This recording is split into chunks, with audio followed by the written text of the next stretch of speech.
মানুষগুলো যদি চেয়ার পায়, চেয়ারের একটা গরম আছে, কথা বলে না কেন? রিমান্ডে আমি 10 দিনিয়া হালকা টের পেয়েছিলাম যে চেয়ারের গরম কি।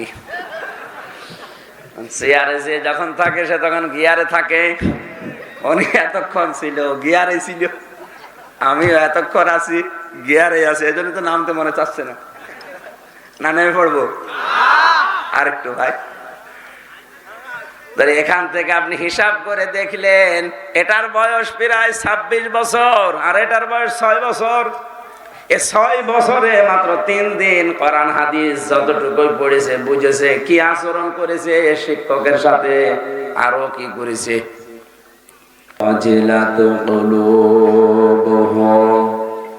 সত্যিকারের মুমিন, আল্লাহর দৃষ্টিতে আসলে মুমিন বলা হয় তাদেরকে যাদের সামনে আল্লাহর নাম উচ্চারণ হলে তাদের কলিজা কেঁপে ওঠে।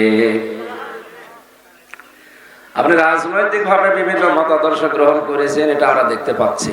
তো আপনি তো মুসলিম, আল্লাহর নাম যে উচ্চারণ করুক না কেন, ওটা যদি সঠিক পদ্ধতিতে হয়, শিরিক এবং কুফরি বেদাতি যদি সে ডাকের ভেতরে না থাকে, অবশ্যই আপনার অন্তরাত্মা কলিজা কেঁপে ওঠার কথা। আল্লাহর কথা তো ওই যে কি কাদরি বের হয়েছে চট্টগ্রামে, সেও বলতেছে জাহাঙ্গীর কিনার নাম যেন আমি জানি না, কবরের কাছে যে কলম পড়া হচ্ছে। একটা মৃত মানুষের কাছে বিশ্বনবী মুহাম্মদুর রাসূলুল্লাহর জামানায় আমি এই 16 সালে গিয়েছিলাম হজে। ওই সময় একটা লোক কবরের কাছে দাঁড়িয়ে, তাও যেমন তখন কবর না, মুহাম্মদুর রাসূলুল্লাহর কবর, এখানে দাঁড়িয়ে হাত তুলে কি যেন বিড়বিড় করে চাচ্ছিলেন। পুলিশ তো ওর ভাষা বোঝে না, ওরে ডাক দিয়ে বলছে কি কি বলো। এই জায়গায় হাত তুলে কবরের কাছে বলা যাবে না, যদি কিছু বলার থাকে আল্লাহর ঘর কাবায় যাও, মসজিদে সেজদা দাও, আল্লাহকে নির্ভেজাল ভাবে মন থেকে ডাকো। ডাকার পদ্ধতি ওইটা। সুতরাং ডাক যারা দিচ্ছে, এই ডাকের ভেতরে যদি কোনো ধান্দা উদ্দেশ্য দুর্বিসন্ধি না থাকে, ওই ডাক শুনলে অবশ্যই মুমিন যারা, ঈমান যাদের ভেতরে যাররা পরিমাণও আছে, তাদের অন্তরাত্মা কাঁপবে।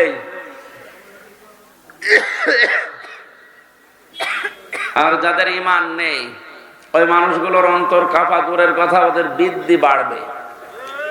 শয়তানি তো আর বসে নেই। নবীজি কোরআনে কারীম শুনিয়েছিলেন আবু জেহেলকে এবং আবু বকর সিদ্দিক রাদিয়াল্লাহু তাআলা আনহুকে। দুইজনে তো আবু নাম দিয়ে শুরু। এক আবু কোরআন শোনার পরে তার ঈমান বেড়ে গেছে, আর এক আবু কোরআন শোনার পরে শয়তানি বেড়েছে। সুতরাং কোরআনের কথা শোনার পরে ঈমান যদি কারো থাকে, মাস্ট বি আল্লাহর ঘোষণা, তার ঈমান বাড়বে। আর আমি যতটুকু দেখতে পাচ্ছি এখানে অন্য ধর্মের কোনো মানুষ মনে হয় আসে নাই। মুসলিম হিসাবে কোরআনের এই প্রথম আল্লাহর দৃষ্টিতে যদি আমি মুমিন দাবি করি, আমার অন্তরাত্মা কেঁপে উঠবে। ওয়াইদা তুলিয়াত আলাইহিম আয়াতুহু, যখন আল্লাহর তেলাওয়াত করা হয় আয়াত, তখন যাদাতুহুম ঈমানা, তাদের ঈমান বেড়ে যায়। সুবহানাল্লাহ। কোরআনে কারিমে আল্লাহ জানিয়েছেন ওয়াইদা সামিউ মা উনজিলা ইলার রাসূলি তারা আয়ুনাহুম তাফিদু মিনাদ দামি মিম্মা আরাফু মিনাল হক ইলা আখির আয়াত। সূরা মায়েদা 7 নাম্বার পারার প্রথম নাম্বার পৃষ্ঠার 83 নাম্বার আয়াতে আছে। আল্লাহ বলেন, হে নবী, মানুষকে যখন আপনি কোরআন শোনাবেন, যারা এর মর্মমানিগুলো উপলব্ধি করার মতো যোগ্যতা রাখবে, দেখবেন আপনি তাদের চোখ দিয়ে পানি পড়ছে।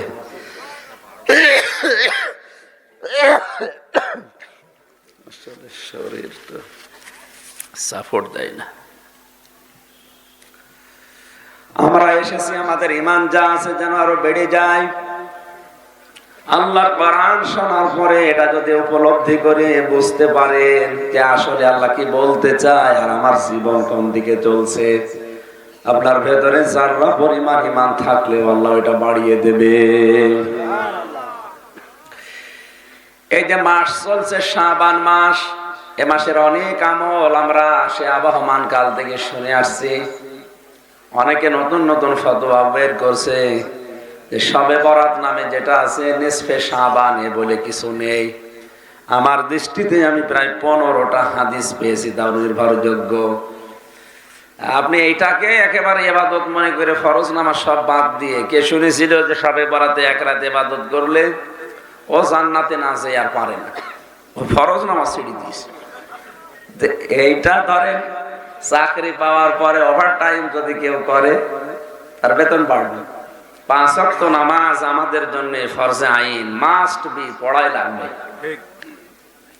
মা বোন যারা আছে শুধু 3 দিন 5 দিন 7 দিন যে অসুস্থতা থাকে, এরপরে বাকি সময়টা নামাজে হেলা খেলা, নামাজে অলসতা করা যাবে না।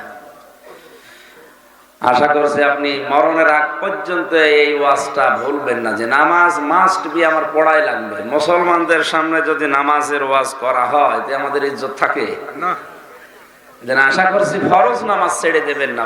একটা এর দরজা স্তর 7টা। এই গ্রামে প্রাইমারি স্কুল আছে, 1 থেকে 5 পর্যন্ত পড়ানো হয়। যে যাই ক্লাসে পড়ে ওই দরজা দিয়ে সে প্রবেশ করে। ক্লাস 1 এ পড়ে সে যদি 5 এর দরজা দিয়ে প্রবেশ করে যে বসে, স্যার যদি লেকচার দেয় ও কিছু বুঝবে না। ওখানে উঠতে হলে এখনো 4 বছর লাগবে। পৃথিবীতে যে যেই ধরনের কাজ করবে আল্লাহ তাকে ওই দরজা দিয়ে জাহান্নামে প্রবেশ করাবে। এই ভুলটা যাদের আছে যে জাহান্নাম 7টা, জান্নাত 8টা না। জাহান্নাম একটা, জান্নাত একটা, এর স্তর বা দরজা 7টা 8টা 100টা পর্যন্ত আছে। জান্নাতের দরজা আমরা 8টা বলে এতদিন অনেকে জানি, কোরআনে কারিমের ভেতরে আমি 100টার উপরে জান্নাতের স্তর বা দরজা পেয়েছি। বলেন সুবহানাল্লাহ। আজকে যেহেতু জান্নাতের আলোচনা নয়, যত মানুষ পড়ে আছে জাহান্নামে, জিজ্ঞাসা করবে ফেরেশতা কেন এসেছে, এটা তো খারাপ জায়গা, সাকার। প্রথম নাম্বারে জবাব দেবে তারা যে আমরা দুনিয়ায় নামাজ পড়তাম না। যশোরবাসী আপনি মন থেকে বলেন তো, কোন হিন্দু কি বলবে আমি নামাজ পড়তাম না? কোন খ্রিস্টান বলবে না? ইহুদি বলবে? ওদের নামাজ নেই। ওদের নামাজ কি নেই? এ কথা বলতে পারে তাহলে তারা যারা মুসলমান নামাজ পড়ে। সুতরাং মুসলিম দাবি করেও যদি কেউ নামাজ আদায় না করে, আমি কোরআন শরীফ সামনে দিয়ে আজকে ফতোয়া দিয়ে গেলাম, আপনি যে দল করেন জাহান্নামে যাবেন।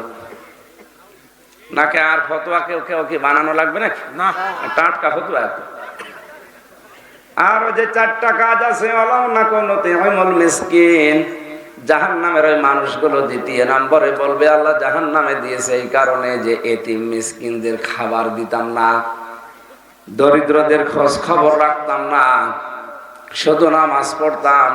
এ শুধু নামাজ যদি কেউ পড়ে দরিদ্র মানুষের খোঁজ খবর না রাখে, ওরও কিন্তু নামাজ হবে না। কারণ নামাজের শিক্ষায় নামাজ শেষ হয়ে গেলে জমিনে ছড়িয়ে পড়ো, ছিটিয়ে যাও। 3 নম্বরে বলবে ওয়াকুন্না নাখুযু মাল খায়দিন, আমরা শুধু সমালোচনা করতাম।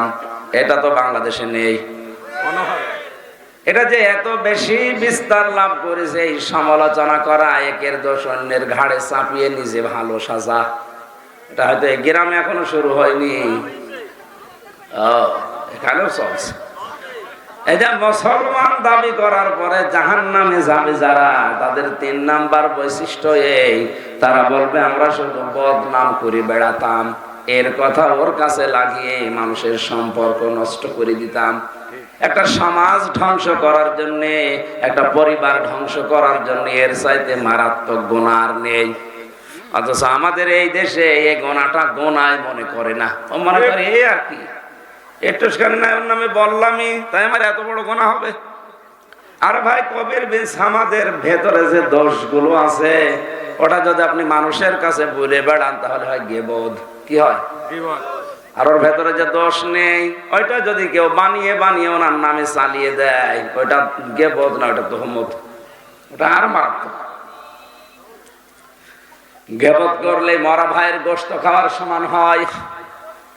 আপনাকে নাউজুবিল্লাহ বললেন না সুবহানাল্লাহ? এটা মুআমালাত, মুআশারাত, পারিবারিক জীবনে, সামাজিক জীবনে এটা যে ইবাদত অনেকে জানেই না। ও মনে করছে এই কি একটুখানি 5 মিনিট কি বললাম, এটার জন্য আমার এত বড় গুনাহ হচ্ছে, মরা ভাইয়ের গোশত খাওয়া। এমনকি যে এলাকায় মানুষে মানুষে তালাতালি করে, এর কথা ওর কাছে লাগিয়ে সম্পর্ক নষ্ট করে দেয়, কোরআনে কারীম তাদের জানিয়েছে ওই এলাকার মানুষের দোয়া পর্যন্ত আল্লাহ কবুল করা বাদ দিয়ে দেয়। আপনি টের পাচ্ছেন কি বললাম? এলাকায় যত বড় আল্লাহর ওলি বাস করুক না কেন, যদি তালাতালি করার অভ্যাস এলাকাতে বন্ধ না হয়, এলাকার মানুষের দোয়া কিন্তু উপরে উঠবে না, আল্লাহ ফেরত দিয়ে দেবে। সুতরাং আমি সহ যারা এখানে বসে আছেন, এই আমলটা কালকে থেকে এই সিদ্ধান্ত নিয়ে নেন, জীবনে যতদিন আছি অন্তত এই তালাতালি আর করবো না। এর কাছে ওর কাছে কথা লাগানো, মানুষের নামে বদনাম করা, সমালোচনা করা, এটা জাহান্নামী মানুষদের কাজ। বলেন নাউজুবিল্লাহ। 4 নাম্বার ওরা বলবে ওয়ালাম আকুন্না নুকাল্লিবু বিয়াউমিদ্দিন, আমাদেরকে জাহান্নামে দিয়েছে এই কারণে যে আমরা কিয়ামত হবে এটা বিশ্বাস করতাম না, এটা মিথ্যা মনে করতাম। শুধুমাত্র এই 4 নাম্বার পয়েন্টটা আমার দৃষ্টিতে মনে হয় বাংলাদেশের 1734 জন মানুষ যদি ওমরের মতো মেনে নেয়, এদের জান্নাত হয়ে যাবে। আমার কথার ওজন টের পেয়েছেন আপনি? এ কথার লোড কত, ওজন কত? 1734 জন মানুষ মেন দায়িত্বে আছে। এরা যদি বিশ্বাস করে যে আমার মরা লাগবে, আমার এই হিসাব দেওয়া লাগবে, হযরত ওমরের মতো যদি হিসাবের চিন্তা করে, বিশ্বাস করেন বাংলাদেশ জান্নাত হয়ে যাবে। হাদিসের ভেতরে একটা কথা পড়েছি, এই কন্যা নুকাদ্দিবু বিয়াউমিদ্দিনের বিষয়ে খলিফাতুল মুসলিমিন হযরত ওমর ওই সময় দেশের প্রেসিডেন্ট, ছেলেটাকে ভর্তি করে দিয়ে আসলেন মাদ্রাসায়। হযরতে আলী তখন প্রধান বিচারপতি, চিফ জাস্টিস, তার ছোট ছেলে হোসাইনকে দিয়ে আসলেন মাদ্রাসায়। তাকিয়ে দেখেন চিফ জাস্টিসের ছেলে, প্রেসিডেন্টের ছেলে পড়ে মাদ্রাসায়। আর এখন ওনারাকে এটা নিম্নমানের শিক্ষা বলে চালাতে চায়। কোরআন হাদিসের শিক্ষা যদি কারো ভেতরে না থাকে, ও যত উপরে উঠুক না কেন, আমি নিজে চোখে দেখেছি, ওটা মানুষ হয় না, জানোয়ার হয়ে যায়। এই যে কোরআন শরীফ আমার সামনে, এই চোখ দিয়েই দেখেছি। কবির ভাইয়ের যে ছেলেটা, খুব বেশি হলো 5-6 বছর হবে, ওস্তাদ ওযু করছে, পায়ে পানি ঢেলে দিচ্ছে, তাও পা হাত দিয়ে পরিষ্কার করে দিচ্ছে। মাদ্রাসায় দেখেছি আমি, এ চোখে এইটাও দেখেছি। বিশ্ববিদ্যালয়ে ক্লাস চলছে, ছাত্র স্যান্ডেল দিয়ে শিক্ষককে পিটাচ্ছে, বলছে শালা তোরে মেরেই ফেলবো। শিক্ষক বলছে বাবা তুই আমারে ছেড়ে দে, আমি জীবনে আর ক্লাসে আসবো না। না, শালা তোরে মেরেই ফেলবো। এটা কেবল 5-6 দিন গেছে মাদ্রাসায়, এখনো আলিফ বা তাসা ইয়া পর্যন্ত 29টা অক্ষর আয়ত্ত হয়নি, কিন্তু এতটুকু জানি যে এটা আমার শিক্ষা গুরু। আর ওইটা মাস্টার্স করে ফেলেছে। স্যারকে স্যান্ডেল দিয়ে দাও, ভার্সিটির মতো জায়গায় পিটাই, ওটা অনার্স মাস্টার শেষ, ওটা জানোয়ার হয়ে গেছে। আর এরকম চরিত্রের মানুষগুলো যদি চেয়ার পায়, চেয়ারের একটা গরম আছে, কথা বলে না কেন? রিমান্ডে আমি 10 দিনিয়া হালকা টের পেয়েছিলাম যে চেয়ারের গরম কি। চেয়ারে যে যখন থাকে সে তখন গিয়ারে থাকে।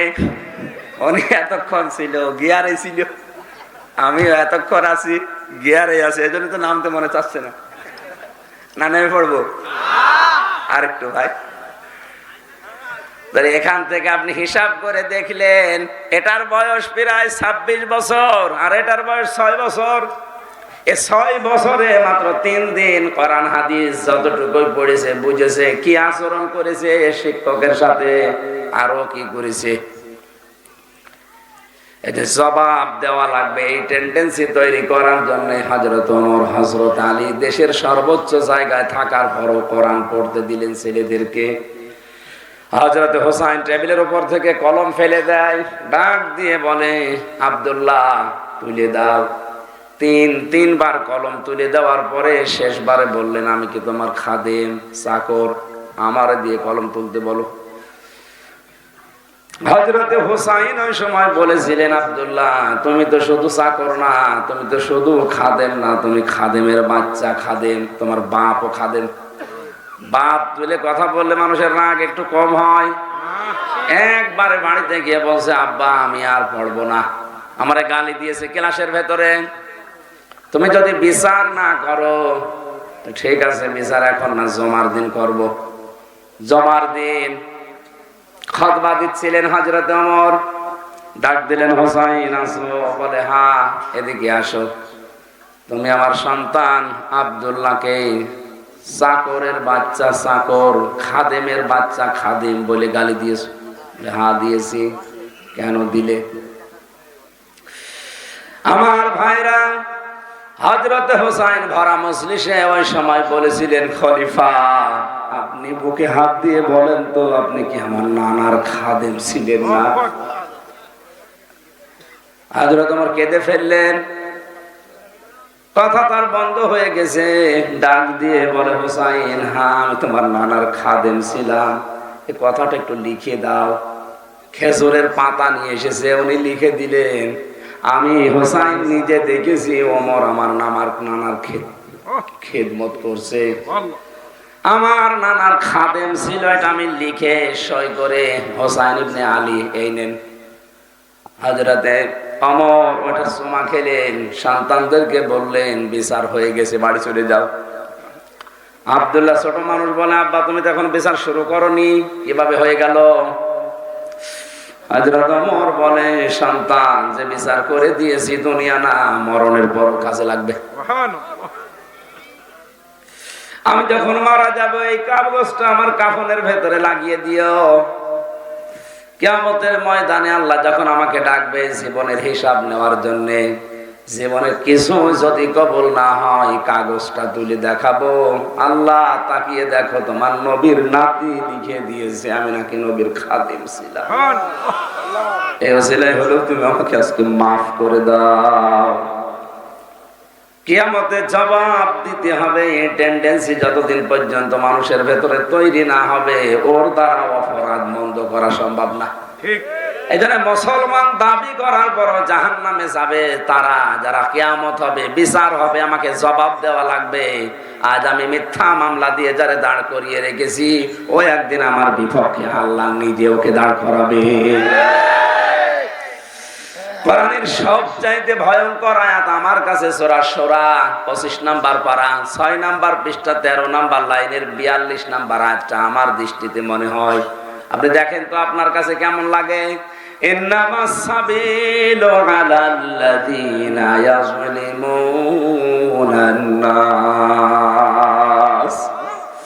আল্লাহ পাক বলেন, অবশ্যই আমি মামলা দায়ের করব, কেস করব, অভিযোগ দেব তাদের বিরুদ্ধে যারা মানুষ হয়ে মানুষের বিরুদ্ধে অত্যাচার করে, জুলুম করে। শব্দরা আলেম যারা আছে, ইয়াজলিমুন আল মুসলিমুন আল্লাহ দেয়নি, ইয়াজলিমুন আন নাস। ইয়াজলিমুন এটা মোজারে, বর্তমান, ভবিষ্যৎ, প্রেজেন্ট, ফিউচার। আল্লাহ পাক জানাতে চেয়েছে যে মানুষগুলো বর্তমানে এখন মানুষ হয়ে মানুষের উপরে জুলুম করছে, তাদের অধিকার নষ্ট করে দিচ্ছে, তাদের বিরুদ্ধে ওই লোকটা যদি কিছু নাও বলে, আমি নিজে আল্লাহ মামলা করব। এই আয়াত অনুযায়ী বাংলাদেশে আজ হাজার হাজার মুসলমান আল্লাহর মামলার আসামি এখানে নেই। এখন যদি বলেন কই আমার হাতে তো কিছু নেই, আমি অত্যাচার করবো কি দিয়ে? কেন আপনি বাড়িতে? কুল্লুকুম রাঈন ওয়া কুল্লুকুম মাসউলুন আন রাইয়াতিহি। নবীজি বলেন প্রতিটি মানুষ দায়িত্বশীল, কিয়ামতে 600 দায়িত্ব সম্পর্কে তাকে জিজ্ঞাসা করা হবে। সুতরাং আপনি আপনার স্ত্রীর, সন্তানের, মা বাবার এদের দায়িত্বে আছেন, এদের ওপরে কোন ক্রমে যেন জুলুম হয়ে না যায়। তাহলে আপনি আল্লাহর মামলার আসামি। শব্দটা অনেক ভারী না? ঠিক। আমার বিরুদ্ধে যদি গ্রামের কোন পা ফাটা লোক বা গরিব মানুষ মামলা দিত, আমার মনে হয় 3 বছর ছেলে থাকা লাগতো না, ওরে যা চাইতো তাই দিয়ে আমি বের হয়ে চলে আসতে পারতাম। কথা বলেন না কেন? কারণ আমি যেখানে ছিলাম আপনারা জানেন, সারা বাংলাদেশে তাদের শ্রেণী আকিজ গ্রুপ, নাম শোনেননি? যশোরের এখন ভাই তো আছে। টাকা পয়সা বললাম, এরকম গরিব মানুষ হলে যে ভাই আমি লোভে পড়ে মামলা দিয়েছি, এই নেন টাকা, আমার বের করে দেন। আমার বাঁধি যত বড়, আমার বের হতে তত কষ্ট। দুনিয়ার এই বাঁধি হয়ে যদি আমার বিনা কারণে কেউ 3 বছর আটকিয়ে রাখতে পারে, তামাম পৃথিবীর মালিক যিনি, তিনি বাঁধি হবে আপনার বিরুদ্ধে। পেছনে খোঁজ নিয়ে দেখেন, হাত তালি দিচ্ছে, মানে ওয়াজের জীবনে মনে হয় মিলে গেছে। না, এটা তো 100 ভাগ মিলছে, আমি জানি। তাহলে মুসলমান দাবি করার পরে যারা কিয়ামতে জবাব দেওয়া লাগবে এটা বিশ্বাস করে না, এ কোথায় যাবে? এই হিসাবে বাংলাদেশের মানুষ জাহান্নামে যাবে কম না বেশি? বেশি। আল্লাহ যেন বেশির ভেতরে আমাদেরকে না ফেলেন, বলেন আমিন। কোরআনের এই আয়াতে কাজ ছিল, ইমানদার যারা এই মানুষগুলোর সামনে যদি আপনি কোরআন পড়েন, আল্লাহ বলছেন যদি উপলব্ধি করার ক্ষমতা রাখে, দেখবেন হে নবী ওর চোখ দিয়ে পানি পড়ছে। কোরআনের আলোচনায় সবার চোখে পানি আসে না, এটা বোঝার মতো যোগ্যতা যাদের আছে তাদের চোখে পানি আসবে। আল্লাহ রাব্বুল আলামিন বলেন, কোরআন শোনার পরে তাদের ঈমান এমন বেড়ে যায়, বাড়ি যাওয়ার আগে তারা সিদ্ধান্ত নিয়ে যায় যে যত কিছু আসুক আমি ভরসা করব আল্লাহর উপরে। এটা 3টা কাজ আপনি পরপর যদি আপনাকে আল্লাহ দিয়ে দেয়, এবার গুরুত্বপূর্ণ জীবনে 2টা দায়িত্ব পালন করা লাগবে। আল্লাযীনা ইউকিমুনাস সালাতা ওয়া মিম্মা রাযাকনাহুম ইউনফিকুন। নামাজ যারা দাঁড় করাবে, ব্যক্তি, পরিবার, সমাজ এবং রাষ্ট্রে নামাজ পড়বে না, ইউকিম, কামা ইয়াকুমু মানে দাঁড় করানো। নামাজ যেই পরিবারে, যে সমাজে, যে রাষ্ট্রে দাঁড়িয়ে যায়, ওই পরিবার, সমাজ এবং রাষ্ট্র থেকে অন্যায় বিদায় নিতে বাধ্য। ইন্নাস সালাতা তানহা আনিল ফাহশাই ওয়াল মুনকার। আল্লাহ বলেন অবশ্যই নামাজ মানুষদেরকে ফাহশা, অশ্লীল কাজ থেকে, গর্হিত কাজ থেকে বিরত রাখবে। কারণ সালাতের আগে ইন্না দিয়ে আল্লাহ গ্যারান্টি দিচ্ছে। দুনিয়ার কোন বড় মানুষ যদি আপনার সামনে গ্যারান্টি দেয়, এটা আপনি আনন্দে উৎফুল্ল হয়ে পড়েন যে না, এর কথা একবার যা বলেছে হবে। তামাম দুনিয়ার মানুষের কথা চাইতে আল্লাহর কথা বেশি সত্য। এই জন্য আল্লাহ ইয়কিমও দিয়েছেন। সুতরাং এখন থেকে আমাদের দায়িত্ব হবে, আমাদের ব্যক্তি, পরিবার, সমাজ, রাষ্ট্রে আমরা যেন অন্তত নামাজকে দাঁড় করাই। নামাজ দাঁড় করাতে কমপক্ষে 13টা জিনিস লাগে। কয়টা? নামাজের ভেতরে বাইরে 13 ফরজ। এই ফরজগুলোর প্রতিটি কারণ আছে। নামাজের প্রথম ফরজ আমরা জানি, নামাজের বাইরে শরীর পাক। কি পাক? বলেন বলেন। এই শরীর মানে শুধু 3.5 হাত বডি না। নবীজি জানিয়েছেন তামাম দুনিয়ার মুসলমানের একটা শরীরের মতো। কোন জায়গায় যদি কোনো মুসলমান কষ্ট পায়, জুলুমের শিকার হয়, তুমি যদি আমেরিকায় বাস করো তাহলে তোমার মনে একটু কষ্ট লাগবে। এবং তামাম দুনিয়ার মানুষ, মুসলমান যারা, এটা কিসের মতো? একটা শরীরের মতো। কিসের মতো? এই নামাজ পড়তে গেলে শরীর পাক করো। এই শরীর মানে 3.5 হাত বডি, তো 5 বার গোসল করলে আপনি পাক হয়ে যাচ্ছেন না।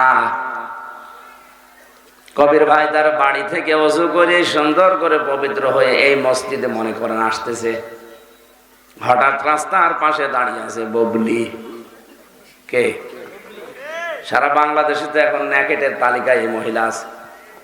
এখন ওরা যদি ওই অবস্থায় দেখে বলে আস্তাগফিরুল্লাহ, নাউজুবিল্লাহ, এ কি দেখলাম।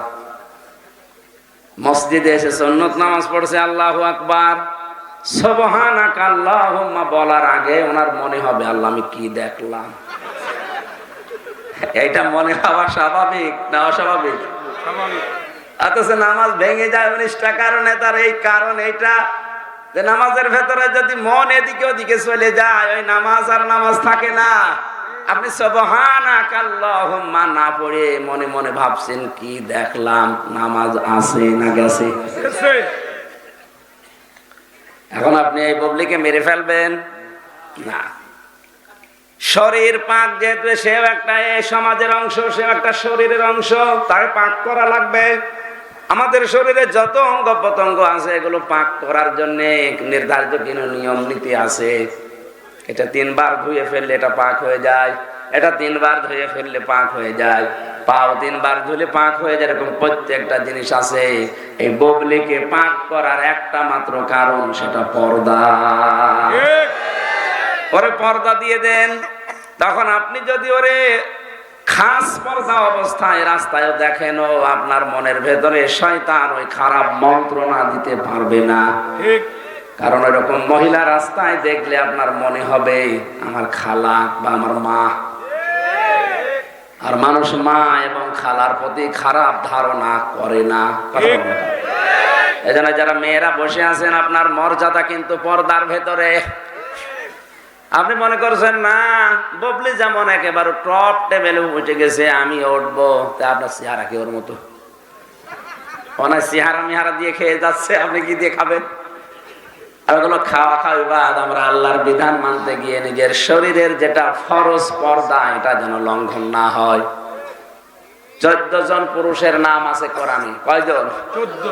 এই 14 জন পুরুষ বাদ দিয়ে পৃথিবীর কারো সামনে যেতে হলে আপনাকে পর্দা মাস্ট বি, নামাজের মতো করাই লাগবে। হ্যাঁ, এই 14 জন পুরুষের সামনে আপনি যেতে পারবেন একেবারে খোলামেলা হয়ে না। মুখমণ্ডল খোলা রাখতে পারেন, হাতের কবজি খোলা রাখতে পারেন, পায়ের পাতা খোলা রাখতে পারেন, বাকি শরীর ঢেকে রাখা লাগবে। কথা বুঝতেছেন? আকারনা ফি বুয়ুতিকুন্না ওয়ালা তাবাররাজনা তাবাররুজাল জাহিলিয়াতিল উলা। সূরা আহজাবের 33 নম্বর আয়াতে আছে, হে পৃথিবীর মেয়েরা, তোমরা তো আর সাধারণ ওই সমস্ত উল্টাপাল্টা মেয়ের মতো না, তোমরা মুসলিম মহিলা, তোমাদের একটা দাম আছে। এর একটা যদিও নবীজির স্ত্রীদের জন্য আল্লাহ নাজিল করেছেন, কিন্তু মুসলিম মুমিনা নারী যারা, তাদের জন্য বাইরে যখন যাবে, বাইরে যাওয়ার সময় যেন তাবাররুজ করবা না। বাইরে যাওয়ার সময় তাবাররুজ কি? পোশাক হয়ে যাবে 8-8 ছোটখাটো, মাজা হেলে দুলে চলবে, আর সাজগোজ বেড়ে যাবে যখন বাইরে যাবে। এই যে 3টা কথা বললাম তাবাররুজের অর্থে, এদেশে এরকম মানুষ নেই, অথচ অনেকে তো নামাজও পড়ে না। আপনার নামাজ হচ্ছে না। যে নামাজ আপনাকে ফরজ পর্দা করতে দেয় না, এত বড় গুরুত্বপূর্ণ একটা বিধান, আপনি এর ভেতরে আসতে চান না। এর জন্য শুধুমাত্র ওনারাই দায়ী তা না, বিভিন্ন জিনিস দায়ী আছে। তার ভেতরে অন্যতম হচ্ছে আমাদের শিক্ষা ব্যবস্থা। এখানে যা শেখানো হচ্ছে, পর্দা তো দূরের কথা, ওই এখন 4 পিস থেকে 3 পিসে নেমেছিল, এরপরে 2 পিসে, এখন তো চলছে 1 পিস, কিছুদিন পরে নেই পিস চলবে। আমার মা বোনেরা যশোর, কুষ্টিয়া, ঝিনাইদহ এগুলো তো পাশাপাশি ছিল। আমি যশোরে, খুলনা এগুলোতে আসলে মনে হয় যে আমার বাড়িতে আছে। সুতরাং এরকম আপনজন মনে করে বলছি, আপনি আর যাই করেন, খাস পর্দা যেটা, এই 14 জন পুরুষ মানুষ বাদ দিয়ে বাকি কারো সামনে গেলে মনে করবেন এটা নামাজের মতো একটা ফরজ বিধান। ঠিক। আল্লাহ যারা এসেছে এদেরকে আজকে থেকে এই আয়াতটা আমল করার তৌফিক দাও, বলেন আমিন। নামাজ কিন্তু দাঁড় করানো দরকার। এই জন্য বুবলিকে যদি পর্দা দিয়ে দেওয়া যায়, তখন ওইটা দেখলে আমার নামাজেরও কোনো সমস্যা নেই। আমার শরীর পবিত্র হয়ে যাবে, মন পবিত্র হবে, সমাজও পবিত্র, তখন নামাজের একটা ফরজ আদায় হবে। আর সারি সব জায়গায় এখন অপবিত্র ছড়াছড়ি। আমি সুবহানাল্লাহ বসে বসে পড়ে করবো কি? একবার সুবহানাল্লাহ বললে 3 বার শয়তান আমার মনের ভেতরে কুমন্ত্রণা দিয়ে আমার সুবহানাল্লাহ বাদ দিয়ে দেবে। কথা বলেন। ওমিম্মা রাযাকনাহুম ইউনফিকুন। তোমাদের আরেকটা কাজ করা লাগবে, তোমাদের রিজিক খরচ করবা। রিজিক মানে শুধু খাবার না, রিজিক মানে আপনার মেধা, আপনার যোগ্যতা, আপনার টাকা পয়সা, আপনার ক্ষমতা, যে যেখানে যেটা নিয়ে চলছেন ওইটাই আপনার রিজিক। কথা বুঝতেছেন? এই এলাকা থেকে বিনা কারণে একজন মানুষকে পুলিশে এসে ধরে নিয়ে যাবে। যারা প্রভাবশালী আছে, যাদের ক্ষমতা আছে, তাদের রিজিক কি? ওই জায়গায় যে অন্তত এই কথা বলা যে নিরপরাধ মানুষকে আপনি এমনিতে নিতে পারেন না, আইন দেখান। এটা হয়তো যারা দায়িত্বে আছে তারা বলতে পারবে, কথা বলেন ঠিক কিনা? এরা যদি এই কাজ না করে আরো রাতের বেলা কায়দা করে ধরিয়ে দেয়, 5 দিন পরে নিজেই আবার ছাড়িয়ে নিয়ে আসে, মাঝখান থেকে 2 লাখ টাকা পরিবারের কাছ থেকে হাদিয়া নেয়। রিজিকে আমরা বুঝি না, রিজিক মানেই মনে করে রুটি না খাবার। পৃথিবীর প্রত্যেকটা জিনিস রিজিক, যেটা জীবন চালাতে লাগে। আমরা বিস্তারিত 1টা বাজে তো খুব কষ্ট হচ্ছে, আর আসছি সেই পিরোজপুরের মঠবাড়িয়া থেকে, আমি তাড়াতাড়ি করছি। এবার 3টা পুরস্কারের কথা আছে। আল্লাহ পাকে কথাগুলো বলার পরে জানাচ্ছিলেন, উলাইকা হুমুল মুমিনুনা হাক্কা, এরা সলিড মুমিন। কি মুমিন? সলিড। কয়টা কাজ বললাম সব মিলে? 5টা। কয়টা? যখন এই মানুষগুলো আল্লাহর কোরআন শুনতে আসে, আল্লাহর কোরআনের আয়াত শুনে, তখন তাদের ভেতরে জালজালা পয়দা হয়ে যায়। তারা চিন্তা করে এটা আমি সাধারণ মানুষের কথা, হামজার কথা শুনছি না, ও তো অ্যাডভার্টাইজ করছে, এ কথাটা কার? তখন ওদের অন্তরাত্মা কেঁপে ওঠে, শরীরের পশমগুলো খাড়া হয়ে যায় যদি বুঝতে পারে যে আল্লাহ কি বলতে চায়। 2 নম্বরে ওই মানুষগুলোর ঈমান যদি যারা পরিমাণও থাকে, যতখানি কোরআন শুনবে ঈমান বাড়তেই থাকবে। আর যদি মন আবু জেহেলের মতো হয়, যতক্ষণ শুনবে ওর শুধু মেজাজ খারাপ হবে। ওয়াইদা তুতলা আলাইহিম আয়াতুনা বায়্যিনাতিন তারিফু ফি ওয়ুজুহিল্লাযীনা কাফারুল মুনকার ইলা আখিরি আয়াত। সূরা হজের ভেতরে আছে 17 নম্বর পারা 19 নম্বর পৃষ্ঠা 13 নম্বর লাইনে আছে।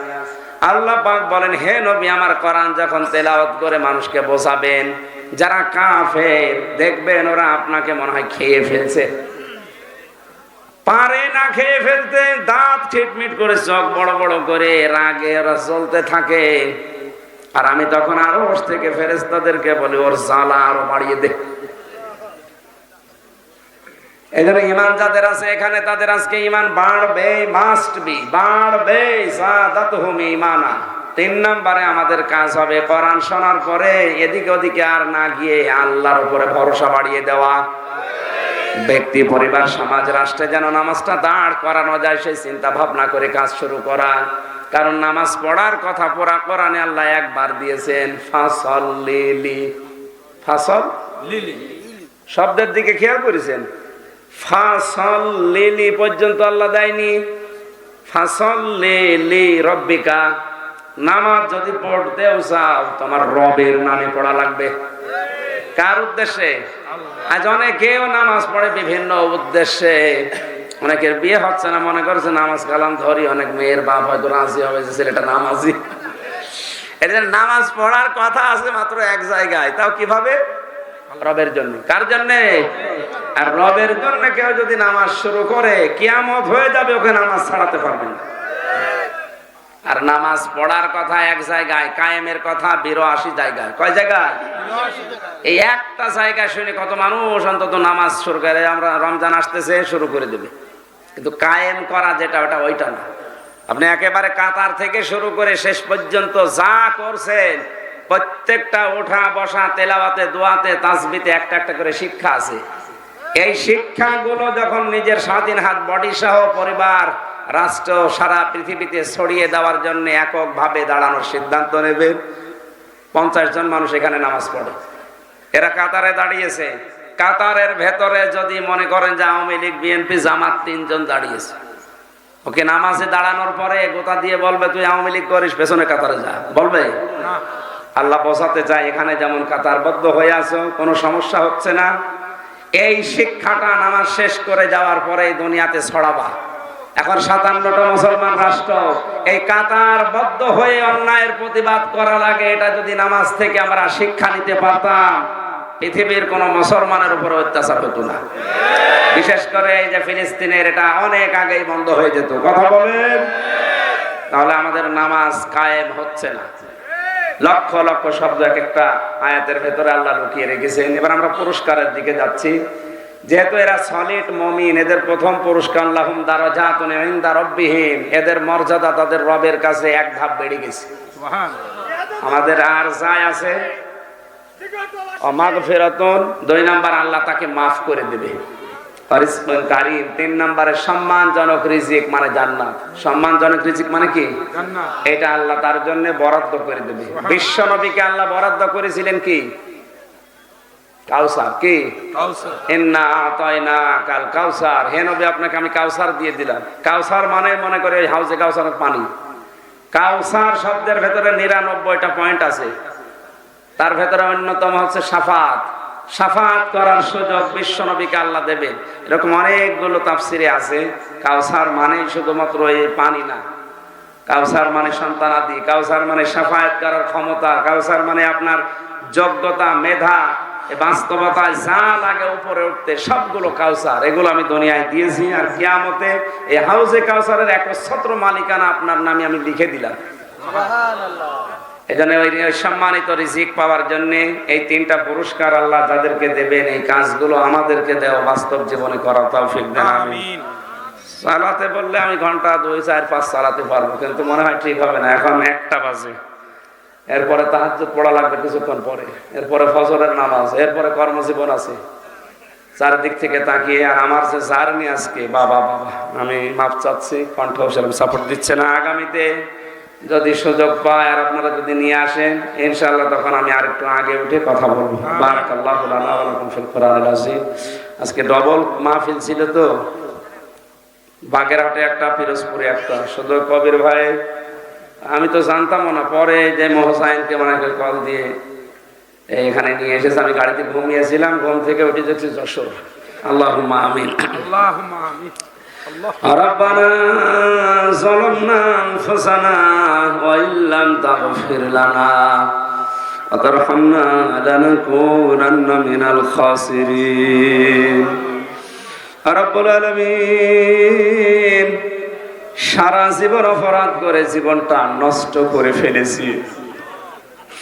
হাত উঠায় কথা বলবো ভয় করে, লজ্জা করে। জীবনের অপরাধের দিকে তাকালে কিছুই দেখা যায় না, জীবন খাতার দিকে তাকালে শুধু অন্ধকার মনে হয়। যত পাপ আমরা দুনিয়ায় করেছি, কোন মানুষ যদি গণনা করে শেষ করতেও পারবে না। শরীরে যদি লেখা থাকতো গুনাহগুলো, মানুষ আমাদেরকে কুকুরের মতো ঘৃণা করতো। যেভাবে তুমি গোপন রেখে দিয়েছো, কেউ জানে না কোনো পাপের খবর। কিয়ামতে কোটি কোটি মানুষের সামনে তুমি আমাদের সাত্তার নামের ওসিলায় ক্ষমা করে দিও। আমিন। এই পাপগুলো তুমি মেহেরবানি করে নামটার ওসিলায় গোপন রেখে দিও। আমিন। যত গুনাহ করিয়াছি গোপনে, মাফ করে দাও আল্লাহ তুমি নিজ গুণে। তুমি যদি মাফ না করো বান্দাকে, বলো তোমার বান্দা যাবে কার কাছে? আদর করিয়া মানুষ আল্লাহ বানাইয়া, কেমনে দিবা জাহান্নামে ফেলিয়া। আল্লাহ তাআলা যশোর জেলার জিকরগাছা নবগ্রাম মসজিদ কমিটি, এলাকাবাসী এবং বিদেশিরা মিলে যে মাহফিলের আয়োজন আজকে করেছে, পরিসরে ছোট্ট হলেও এটাকে তুমি প্যারেড ময়দানের মতো কবুল করে নাও। যারা আলোচনা রেখেছেন, বিশেষ করে যার মাধ্যমে এসেছি, শ্রদ্ধাভাজন বড় ভাই কবির বিন সামা, তার জীবনের ভালো কাজগুলো মঞ্জুর করো। অন্যায় যেগুলো আছে মানুষ হিসাবে আল্লাহ তোমার গাফফার নামের খাতিরে ক্ষমা করে দাও। তার বাবা একজন আলেম ছিলেন, আল্লাহ তাআলা আলেমের সন্তান হিসাবে তোমার আলেম বান্দাকেও কবরে মাফ করে দাও। তার মাকে ক্ষমা করো, তার স্ত্রী সন্তান যেগুলো দিয়েছো দুনিয়ায় সয় সালামতে রাখো। যে যুবকগুলো এই মাহফিলের আয়োজনে শ্রম দিল, আমার রকি ভাই, মারুফ ভাই, ডাক্তার সাহেব সহ নাম না জানা যত মানুষ কোরআনের জন্য এত রাত পর্যন্ত বসে আছে, এদেরকে একেবারে খালি হাতে ফেরত দিও না। মাথা নিচু করেন, চক্ষু বন্ধ করেন। আল্লাহুম্মা লা তারুদ্দানা খায়বিন, আল্লাহুম্মা লা তারুদ্দানা খায়বিন। আল্লাহ একেবারে খালি হাতে ফেরত দিয়ে দিলে তোমার নামের একটা বেইজ্জতি হবে। মেহেরবানি করে যার যা কামনা বাসনা যায় যা সেগুলো পূর্ণ করে দাও। সম্মানিত মা বোনেরা পর্দার আড়ালে বসে আছে, এদের মনের জায়েজ আশাগুলো পূরণ করো। স্বামী সংসারে যাদের শান্তি নেই, কোরআনের ইজ্জতে তোমার সালাম নামের খাতিরে শান্তি দান করো। এদের পেটে যে সন্তানগুলো আসবে এগুলো হযরতে ওমরের মতো, হযরতে আবু বকরের মতো বানিয়ে দাও। রব্বুল আলামিন, আমার সাথে মাওলানা হোসাইন এসেছে, তার বাবা নেই, তুমি তার বাবাকে মাফ করে দাও। আমার রহেদ ভাইয়ের মা বাবাকে মাফ করো। সারাটা জীবন কোরআনে কারিমের জন্য ওয়াকফ করে দিয়েছি আমরা, আল্লাহ তুমি কবুল করে নাও। এই গ্রামে মাটির নিচে যত মানুষ হয়ে আছে এদেরকে ক্ষমা করো। এই মসজিদের যত হাওয়াজ আছে আল্লাহ তুমি পূরণ করে দাও। বাংলার দায়িত্বে যাদের উপরে দিয়েছো আল্লাহ, এই মানুষগুলোকে সততার সাথে ওমরের মতো পালন করার তৌফিক দাও। আগামীতে এই মাহফিলটা কোরআনের ইজ্জতে আরো বিশাল আকারে তুমি কবুল করো। বারাকাল্লাহু লানা ওয়া লাকুম ফিল কোরআনিল আযীম। কখন মরণ চলে আসে আমরা জানি না, যখন এই মরণ আসবে শাহাদাতের মরণ দিও। সাজদা অবস্থায় তাসবিহ পড়তে পড়তে মরণ দিও। সামনে রমজান মাস, হায়াত যদি আর নাই থাকে আল্লাহর পবিত্র রমজানে আমাদেরকে ডাক দিও। আর একবার হলেও যেন পড়তে পারি লা ইলাহা ইল্লাল্লাহু মুহাম্মাদুর রাসূলুল্লাহ। আসসালামু আলাইকুম।